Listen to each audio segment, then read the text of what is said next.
الحمد لله نحمده ونستعينه ونؤمن به ونتوكل عليه ونعوذ بالله من شرور أنفسنا ومن سيئات أعمالنا من يهده الله فلا مضل له ومن يضلله فلا هادي له وأشهد أن لا إله إلا الله وحده لا شريك له وأشهد أن محمدا عبده ورسوله أرسله بالهدى ودين الحق ليظهره على الدين كله ولو كره المشركون اللهم صل على محمد وعلى آل محمد كما صليت على إبراهيم وعلى آل إبراهيم إنك حميد مجيد اللهم بارك على محمد وعلى آل محمد كما باركت على إبراهيم وعلى آل إبراهيم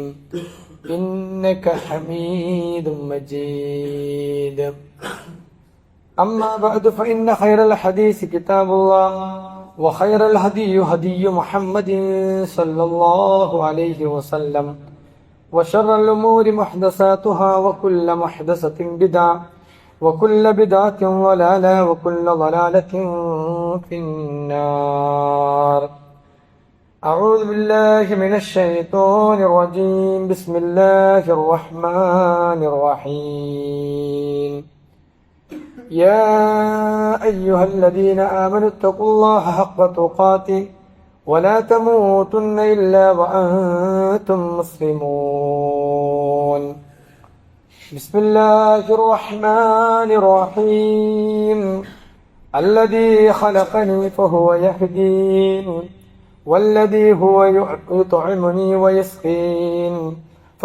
وإذا مرضت وهو يشفين ബഹുമാന്യരായ വിശ്വാസിനികളെ സർവ്വലോക രക്ഷിതാവായ ജഗന്നിയന്താവായ പരമകാരുണികനായ റബ്ബിന്റെ വിധിവിലക്കുകൾ ജീവിതത്തിന്റെ എല്ലാ രംഗങ്ങളിലും സൂക്ഷിച്ച് പാലിച്ച് ജീവിക്കണമേ എന്ന് എന്നോടെന്ന പോലെ നിങ്ങൾ ഓരോരുത്തരെയും ഉണർത്തുകയാണ്, അഥവാ വസിയത്ത് ചെയ്യുക.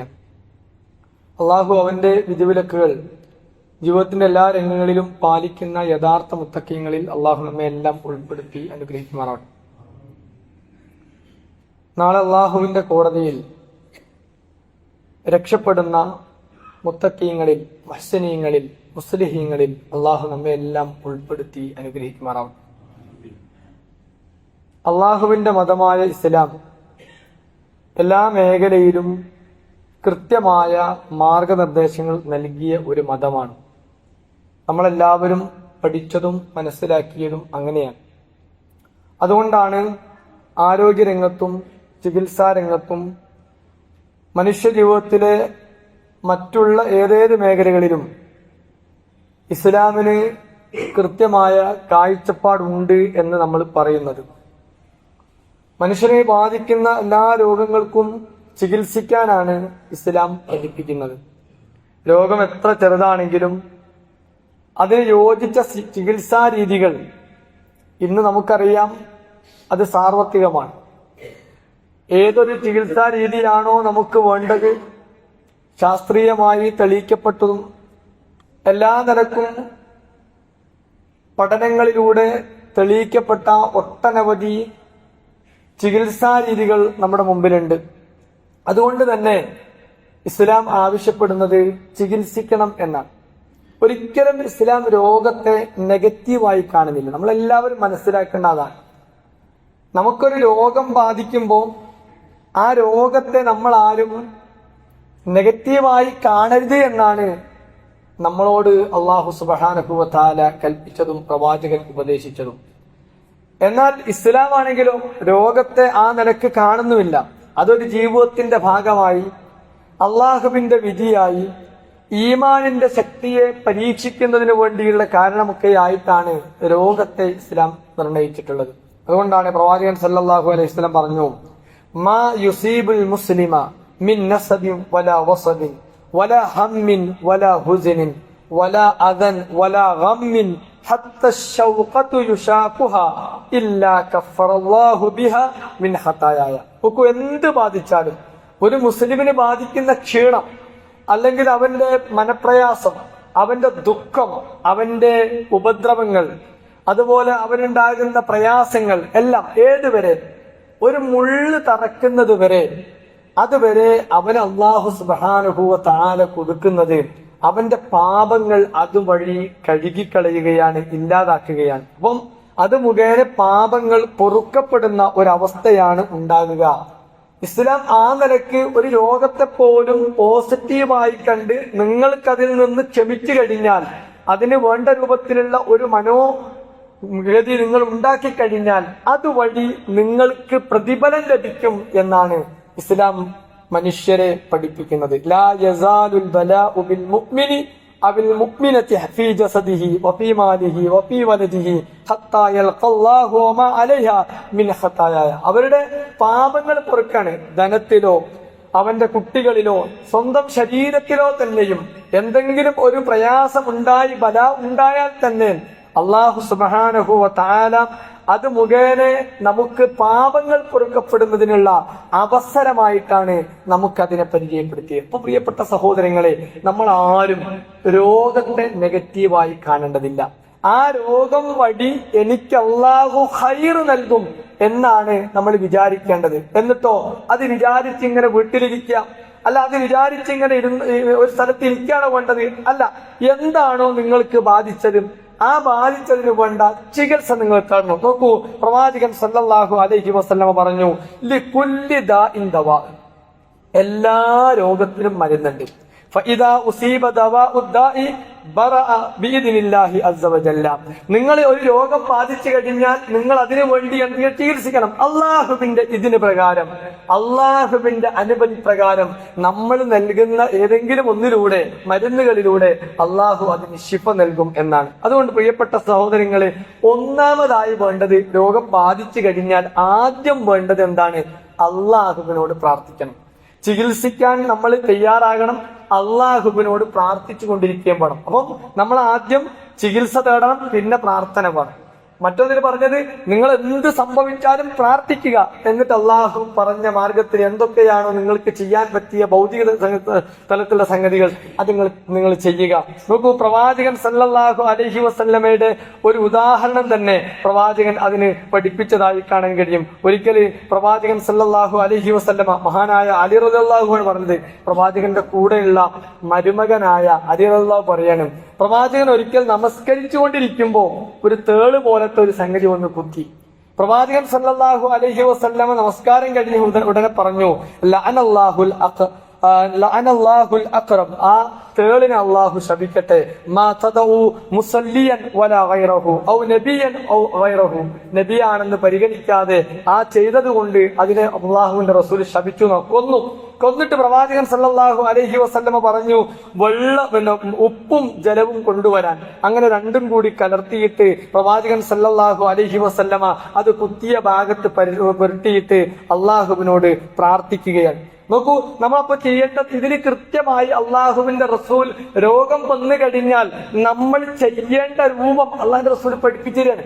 നോക്കൂ, റസൂൽ സല്ലല്ലാഹു അലൈഹി വസല്ലമ ആദ്യം ചെയ്തത് എന്താണ്?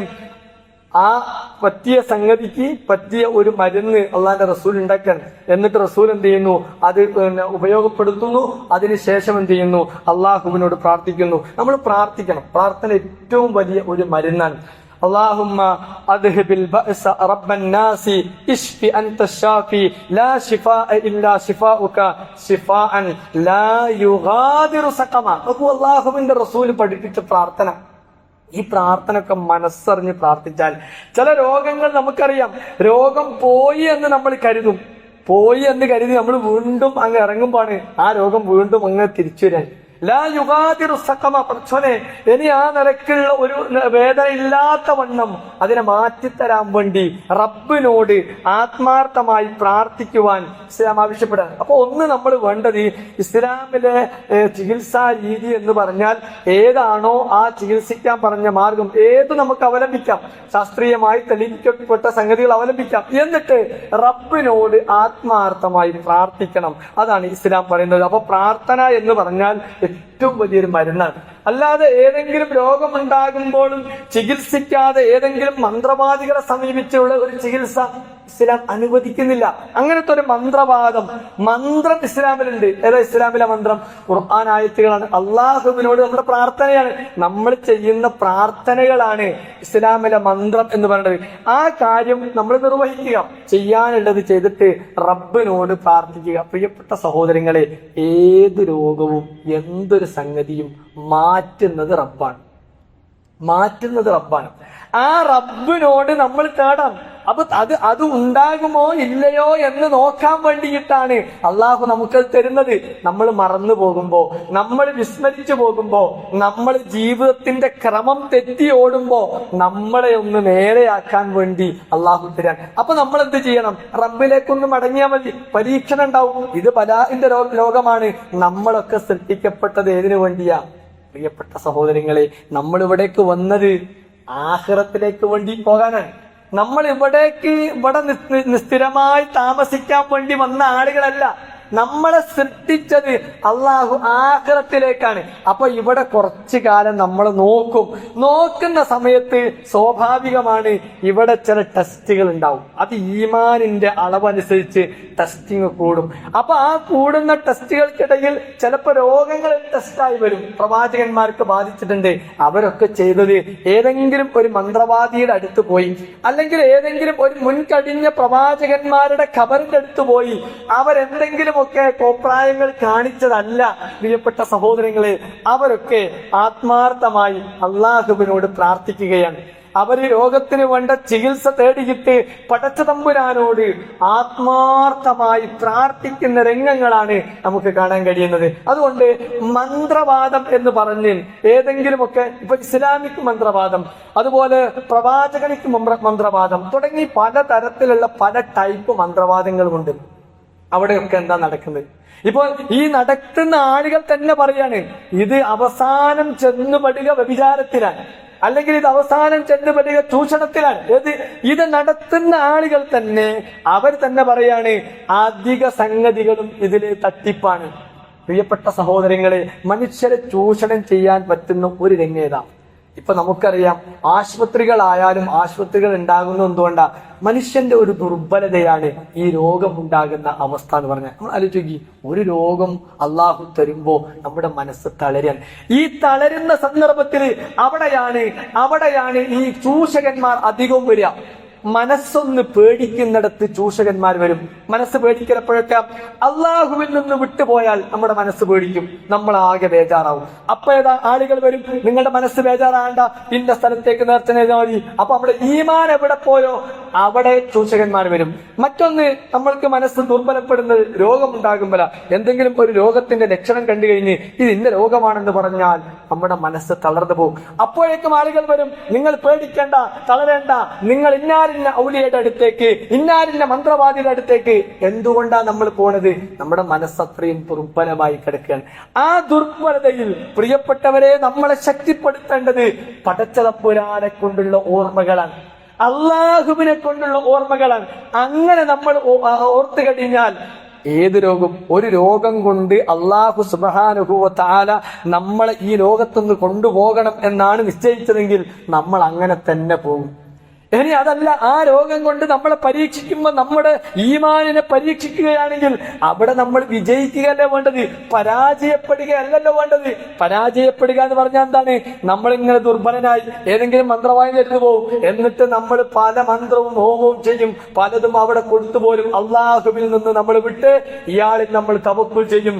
അങ്ങനെ ഇദ്ദേഹത്തിന്റെ സംസാരത്തിൽ നമ്മൾ വീണ് അദ്ദേഹം ചെയ്യാൻ പറഞ്ഞ പല കാര്യങ്ങളും ചെയ്യും. അതിനെന്തെങ്കിലും ഒരു തകരാറ് വന്നാൽ പേടിയായി ആകെ ബേജാറാകുക. ആ ബേജാർ ഒരിക്കലും രോഗത്തെ ശിഫയാക്കൂല, രോഗത്തെ വളർത്തുക. എന്നാൽ റബ്ബിലേക്ക് മടങ്ങിയാലോ, തന്നത് റബ്ബാണ്.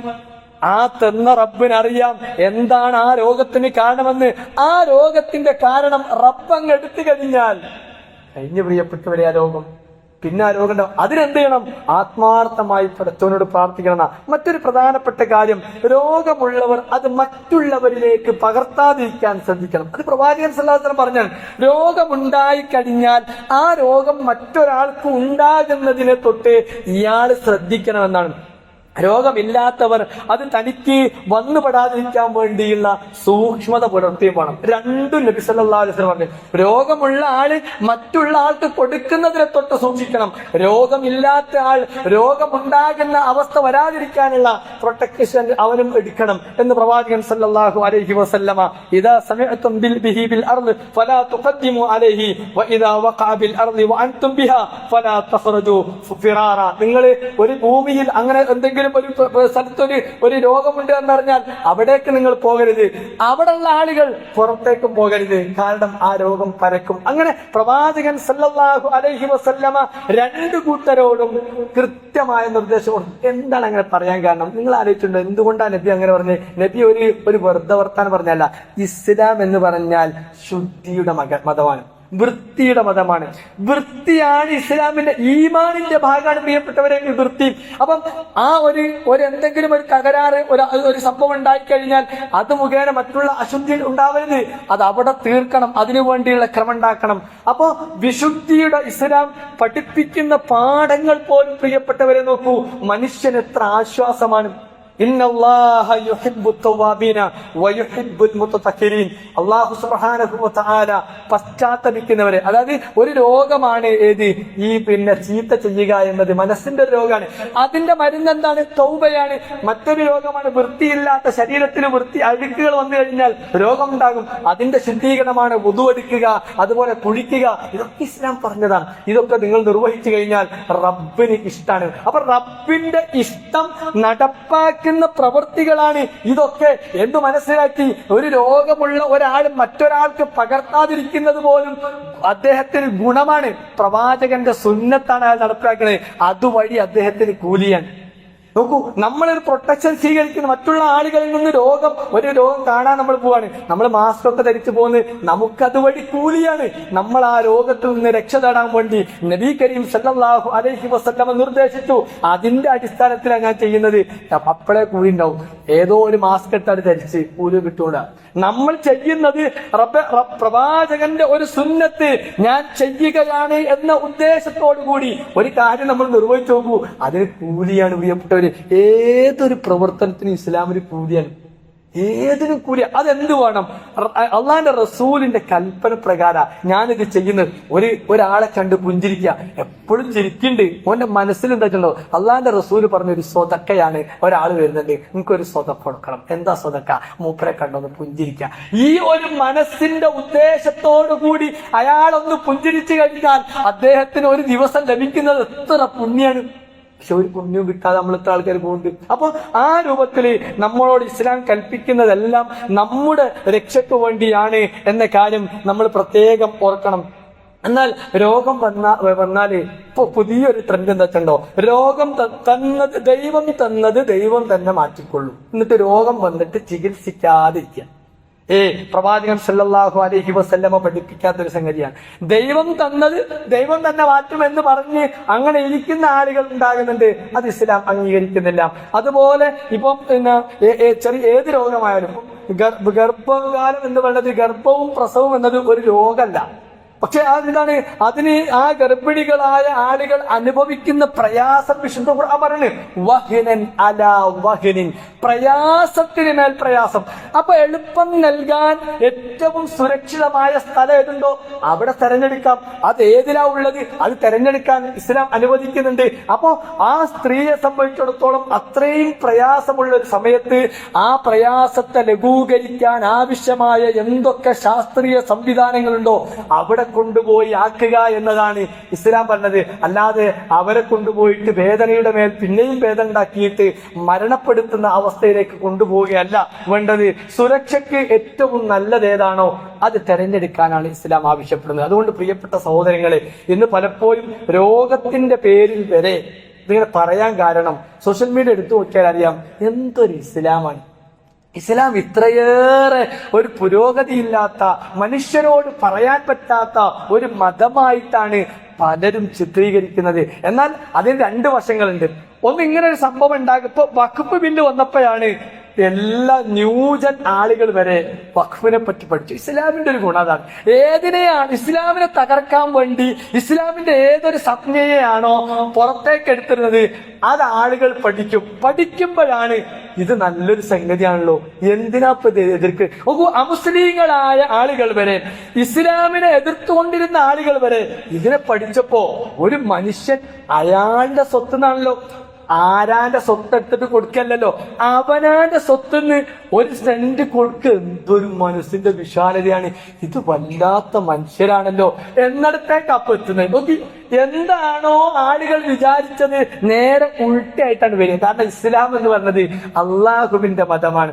അതുപോലെ രോഗം എന്നതിനെ സംബന്ധിച്ച് ഇസ്ലാം അത്രയേറെ മോശമാണ് എന്ന് പറയാൻ വേണ്ടി ശ്രമിച്ച ആളുകൾ ഇസ്ലാമിലെ ചികിത്സാ രീതികളെ പറ്റി പഠിച്ചപ്പോ ഇസ്ലാമിലെ ഏറ്റവും പ്രഗത്ഭരാണ് ഇന്നത്തെ വൈദ്യശാസ്ത്രം MBBS പഠിക്കുന്ന പുസ്തകം എഴുതിയ ഇബ്നു സീന. അത്തിബ് എന്ന മെഡിസിൻ രംഗത്ത് അവരുടെ മഗ്ന കാട്ട എന്ന് പറയപ്പെടുന്ന പുസ്തകം എഴുതിയത് ആരാണ്? ഇബ്നു സീനയാണ്, മുസ്ലിമാണ്. നോക്കൂ, ഇത് ഉണ്ടാക്കിയത് പോലും ഇതിന് വൈദ്യശാസ്ത്ര രംഗത്ത് പോലും മാർഗനിർദ്ദേശം നൽകിയ ഒരു സമൂഹത്തിന്റെ പിന്മുറക്കാരാണ് ഇവർ എന്നിടത്തേക്ക് പഠനത്തിന് നല്ലതാണ്. പക്ഷെ നമ്മൾ എന്ത് ചെയ്യണം? ആ നന്മ നമ്മൾ പറഞ്ഞുകൊണ്ടിരിക്കണം. ഇസ്ലാമിന്റെ നന്മയെ സംബന്ധിച്ച്, ഇസ്ലാം ഓരോ രംഗത്തും കാണിച്ചുള്ള നിർദ്ദേശങ്ങളെ സംബന്ധിച്ച് കൃത്യമായി ആളുകൾക്ക് പറഞ്ഞു കൊടുക്കണം. അതാണ് നമ്മുടെ ബാധ്യത. ഈ ലോകത്ത് ജീവിക്കുമ്പോൾ ഇസ്ലാമിന്റെ നന്മയെ സംബന്ധിച്ച്, ഇസ്ലാമിന്റെ മഹാസിനികളെ സംബന്ധിച്ച് ആളുകൾക്ക് ബോധ്യപ്പെടുത്തുകയും അത് സ്വയം ജീവിതത്തിൽ ഉൾക്കൊള്ളുകയും മറ്റുള്ള ആളുകൾക്ക് പറഞ്ഞു കൊടുക്കുകയും ചെയ്യുക. അത്തരം ആളുകളിൽ അള്ളാഹു നമ്മെ എല്ലാം ഉൾപ്പെടുത്തി അനുഗ്രഹിക്കുമാറാവട്ടെ.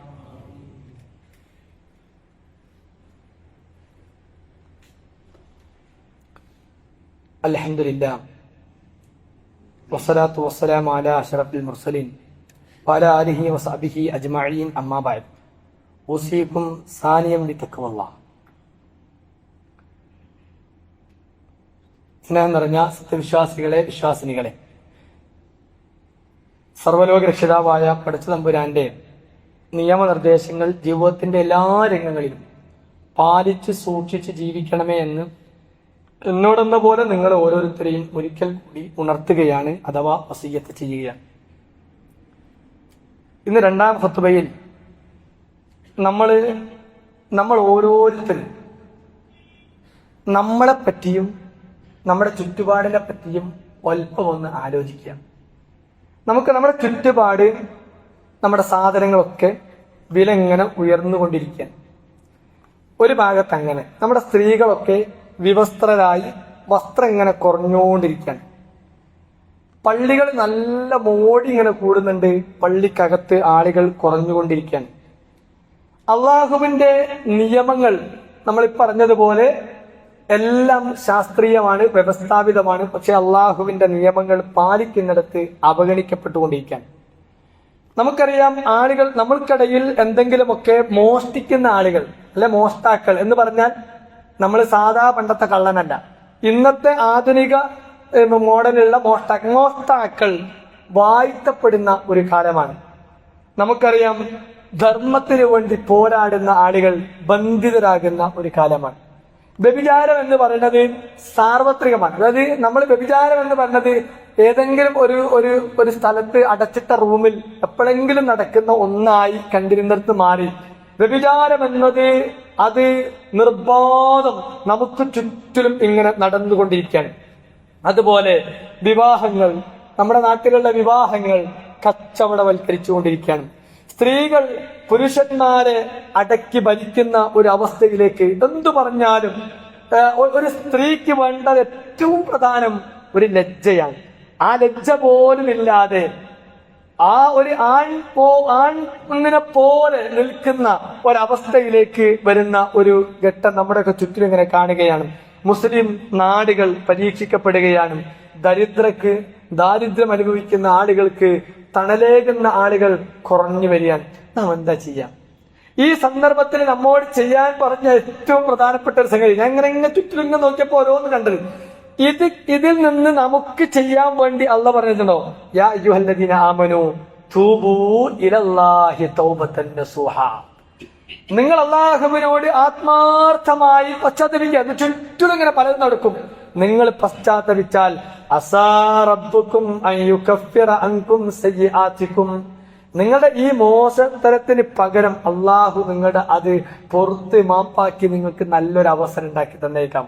അപ്പൊ നമ്മൾ ആത്മാർത്ഥമായി ചെയ്യേണ്ടത് നല്ല രൂപത്തിൽ പശ്ചാത്തപിച്ചുകൊണ്ട് ചെയ്യാം. അതിന് നമ്മൾ ചില കാര്യങ്ങൾ ശ്രദ്ധിക്കണം. ഓരോ വിഷയത്തിലും ചെറിയൊരു ശ്രദ്ധ നമ്മൾ കൊടുക്കണം.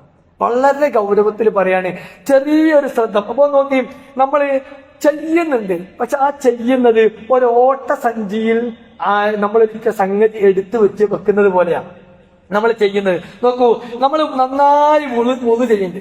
വുളു ചെയ്യുക എന്നത് നല്ലൊരു സംഗതിയാണ്. നന്നായി വുളു ചെയ്യുന്നു, എന്താ ഓട്ടസഞ്ചി, എന്നാൽ ഇപ്പുറത്ത് ധാരാളം വെള്ളം ചെലവഴിക്കുന്നു. അപ്പൊ എന്തായി? നമ്മൾ ചെയ്യുന്ന പ്രവൃത്തി പാഴായി. ചുറ്റിലും ഇങ്ങനെ പല സംഗതി നടക്കുമ്പോ അള്ളാഹ് പറഞ്ഞു പശ്ചാത്തപിക്കാൻ.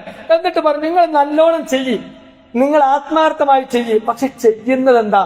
ഓട്ടസഞ്ചികളാണ്. നമ്മൾ വുളു എടുക്കുന്നു, അപ്പുറത്ത് ജലം പാഴാക്കുന്നു. നമ്മൾ ദരിദ്രർക്ക് അവർക്ക് നമ്മൾ സഹായിക്കാൻ വേണ്ടി പല നിലക്കും ദരിദ്രർക്ക് വേണ്ടിയുള്ളൊക്കെ ചെയ്യും. എന്നാൽ അവരെ നല്ല പോലെ ഉപദ്രവിക്കുക, അവരെന്താ പറയാ, അവരുടെ ഒരു ഇരയാക്കി മാറ്റുന്ന ഒരാളെ സഹായിച്ചു കഴിഞ്ഞാൽ അയാൾ പിന്നെ നമ്മളെ അടിമയായി മാറുന്ന ഒരു അവസ്ഥ പലയിടത്തുണ്ട്. അപ്പൊ അതൊരു ചോരുന്ന സഞ്ചിയാണ്. അതുപോലെ നമ്മൾ പകലിൽ നോമ്പനുഷ്ഠിക്കും, രാത്രി നമ്മൾ നിന്ന് നമസ്കരിക്കും.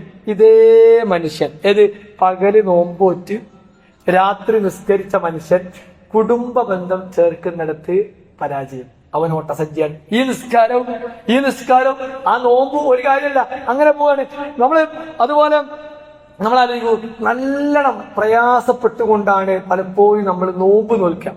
പ്രയാസപ്പെട്ടുകൊണ്ട് നോമ്പനുഷ്ഠിക്കുന്ന ആ ആളുകൾ തന്നെയാണ് ഒരാളെ കണ്ടാൽ പരദൂഷണം പറഞ്ഞ് ഈബത്ത് പറഞ്ഞ് അയാൾ നടക്കുന്നത്. അയാൾ ഓട്ടസഞ്ചിയാണ്. ആ നോമ്പുകൊണ്ട് അയാൾക്ക് ഒരു ഗുണം കിട്ടുന്നില്ല.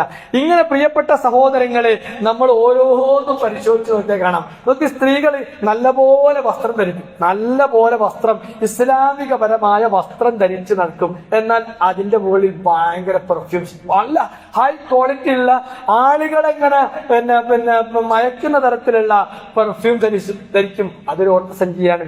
അതുപോലെ പലപ്പോഴും ആളുകൾ നല്ല രൂപത്തിൽ അതിഥികളെ സൽക്കരിക്കും. അതിഥികളെ എങ്ങനെ വീട്ടിലേക്ക് സൽക്കരിച്ച് നല്ല ഭക്ഷണമൊക്കെ കൊടുക്കും. അയാൾ അങ്ങോട്ട് ഇറങ്ങിയാലോ അയാളെ പറ്റി മോശം പറയും. ചെയ്തത് അതിലൊരു ചോർന്നു പോവാണ്. അതുപോലെ ചില ആളുകൾ പുഞ്ചിച്ച് സലാം പറയും. കണ്ടാൽ വിചാരിക്കും, എന്ത് നല്ല മനുഷ്യന്മാര്.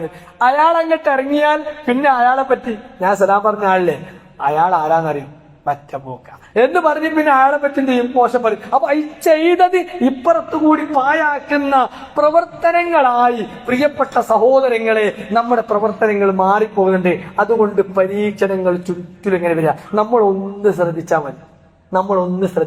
എന്തിട്ടുണ്ടോ, ചെയ്യുന്നത് റബ്ബേ നിന്റെ പ്രതിഫലം കിട്ടാൻ വേണ്ടിയാണ്. അതുകൊണ്ട് ആരെക്കുറിച്ചും നെഗറ്റീവ് ചിന്തിക്കാതെ നമ്മൾക്ക് എതിരെ എന്ത് ചെയ്താലും വേണ്ടില്ല, റബ്ബിന് വേണ്ടി, റബ്ബിന്റെ തൃപ്തിക്ക് വേണ്ടിയാ ഞാൻ ഈ ചെയ്യുന്നത് എന്ന് വിചാരിച്ച് നമ്മൾ ചെയ്തു നോക്കൂ. പ്രിയപ്പെട്ട സഹോദരങ്ങളെ, നമ്മുടെ കൂട്ടത്തിൽ അങ്ങനെ ചെയ്ത കുറെ ആൾക്കാരുണ്ട്. നമ്മുടെ കൂട്ടത്തിൽ തന്നെ അള്ളാന്റെ പ്രതിഫലം മാത്രം കാംക്ഷിച്ചുകൊണ്ട് ചെയ്ത ആളുകളുണ്ട്. അവരനുഭവിക്കുന്ന ചില മാനസികമായ സുഖങ്ങളെ പറ്റി സ്വകാര്യമായി സംസാരിക്കുമ്പോൾ അവരിങ്ങനെ പറയുമ്പോഴാണ് അള്ളാഹ് അവർക്ക് കൊടുക്കുകയാണ്.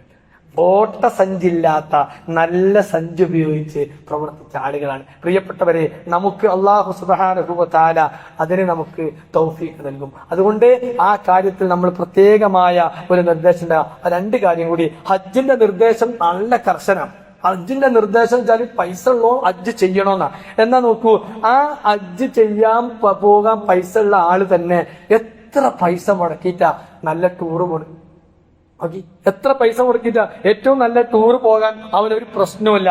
എന്നാൽ അതുപോലെ ബലി, ഇപ്പൊ നമ്മുടെ ബലികർമ്മത്തിന് വരാൻ പോവാ, ബലി ഇറക്കാൻ കൽപ്പിച്ചത് നല്ല കൽപ്പനയാണ്. പക്ഷെ ബലി ഇറക്കാൻ കൽപ്പിച്ച ആള് ബലിക്ക് കൂടാതെ ഏറ്റവും നല്ല ഫോൺ ഇറങ്ങിയാൽ ഓനത് വാങ്ങാൻ റെഡിയാണ്. ഓക്കെ, ഇങ്ങനെ ഇതൊക്കെ ഒരു മനുഷ്യർ ഒന്നൊന്ന് ശ്രദ്ധിച്ചാൽ ചെയ്യാൻ പറ്റുന്നത് അള്ളാഹുവിന്റെ കാര്യങ്ങളെ അവഗണിക്കുകയും ദുനിയാവിന്റെ കാര്യങ്ങളെ ഏറ്റവും നല്ല പോലെ പരിഗണിക്കുകയും ചെയ്യുന്ന അവസ്ഥ ഉണ്ടാകുന്ന ഒരവസ്ഥ നമുക്ക് കാണാൻ. ഇപ്പോ ഒരു നാട്ടിലിറങ്ങുന്ന എല്ലാ പത്രവും വായിക്കുന്ന ആൾക്കാരും ആളോട് ചോദിക്കുക, നിങ്ങൾ പത്രമൊക്കെ വായിച്ചു കഴിഞ്ഞു? ആ മൂപ്പര് എല്ലാ പത്രവും വായിച്ചിട്ടുണ്ടാവും. എന്നാ ഇന്ന് രാവിലെ ഒരു പേജ് ഖുർആൻ ഓതിയോ? വേണ്ട, ഒരു പേജ് വേണ്ട, ഒരു 4-5 ആയത്ത് ഓതിയോ? ആ ഖുർആൻ ഓതാൻ ഇങ്ങോട്ട് കഴിയുന്നില്ല.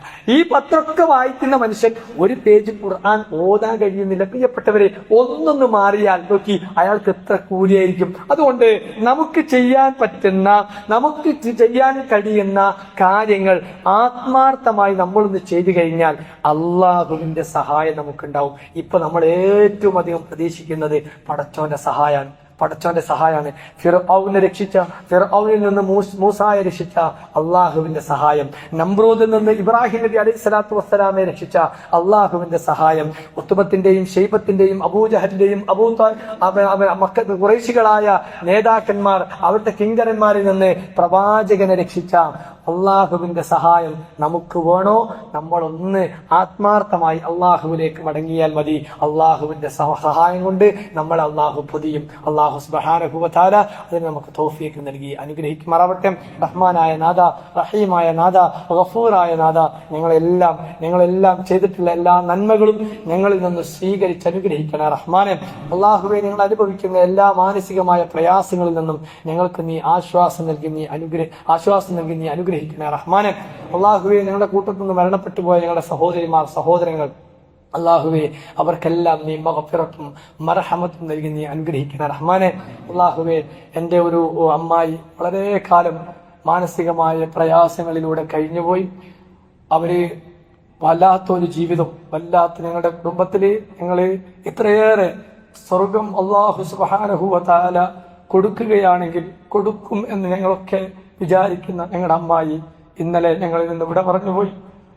മാനസികമായ പ്രയാസം മൂലം ഒരുപാട് വേദനകൾ അനുഭവിച്ച അമ്മായി, ഒരുപാട് വേദനകൾ ഓരോരുത്തർക്കും കാണാൻ പറ്റുന്ന തരത്തിൽ വേദനകളിലൂടെ കടന്നുപോയ അമ്മായി അസുഖം മാറുന്ന സന്ദർഭത്തിലൊക്കെയും പള്ളിയിലേക്ക് വരാനും ആളുകൾക്ക് സേവനം ചെയ്യാനും ഒക്കെ സന്നദ്ധരായി. എന്നാലും അവസാനം അള്ളാഹുവിന്റെ പരീക്ഷണം മൂലം, നിരന്തരമായ പരീക്ഷണത്തിനൊടുവിൽ അള്ളാഹുവിന്റെ വിളിക്ക് ഉത്തരം നൽകി ഇന്നലെ യാത്രയായി.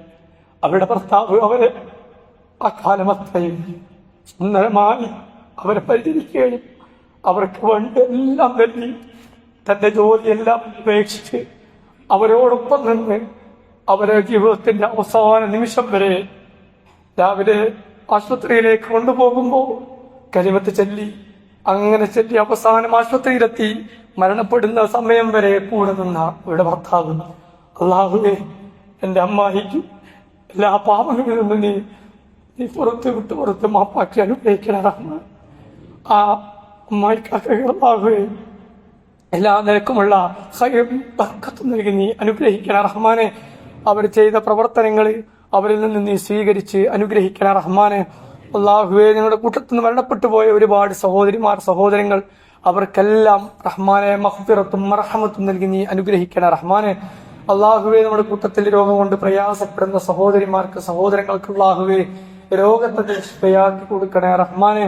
അള്ളാഹുവേ, എല്ലാ നിരക്കുമുള്ള പ്രയാസങ്ങളിൽ നിന്ന്, ബലാകളിൽ നിന്ന്, മുസീബത്തുകളിൽ നിന്ന് ഞങ്ങളെല്ലാം നീ കാത്തു രക്ഷിക്കണേ റഹ്മാനെ. ഏതൊരു സന്ദർഭത്തിലും ക്ഷമയോടെ ഏറ്റവും നല്ല ജീവിതത്തിൽ നിന്നിൽ പ്രതീക്ഷ അർപ്പിക്കുന്ന ഏറ്റവും നല്ല സ്വാലിഹ്യങ്ങളിൽ ഞങ്ങളെ നീ ഉൾപ്പെടുത്തി അനുഗ്രഹിക്കണേ റഹ്മാനെ. അള്ളാഹുവേ, ഞങ്ങളുടെ ചുറ്റിലും വന്നുകൊണ്ടിരിക്കുന്ന, ഞങ്ങൾക്കെതിരെ നീങ്ങിക്കൊണ്ടിരിക്കുന്ന എല്ലാ കുതന്ത്രങ്ങളെയും നീ പരാജയപ്പെടുത്തണേ റഹ്മാനെ. അള്ളാഹുവേ, പലസ്തീനിലുള്ള സഹോദരങ്ങൾ അനുഭവിക്കുന്ന എല്ലാ പ്രയാസങ്ങളിൽ നിന്നും അവർക്ക് നീ ആശ്വാസം നൽകി നീ അനുഗ്രഹിക്കണേ റഹ്മാനെ.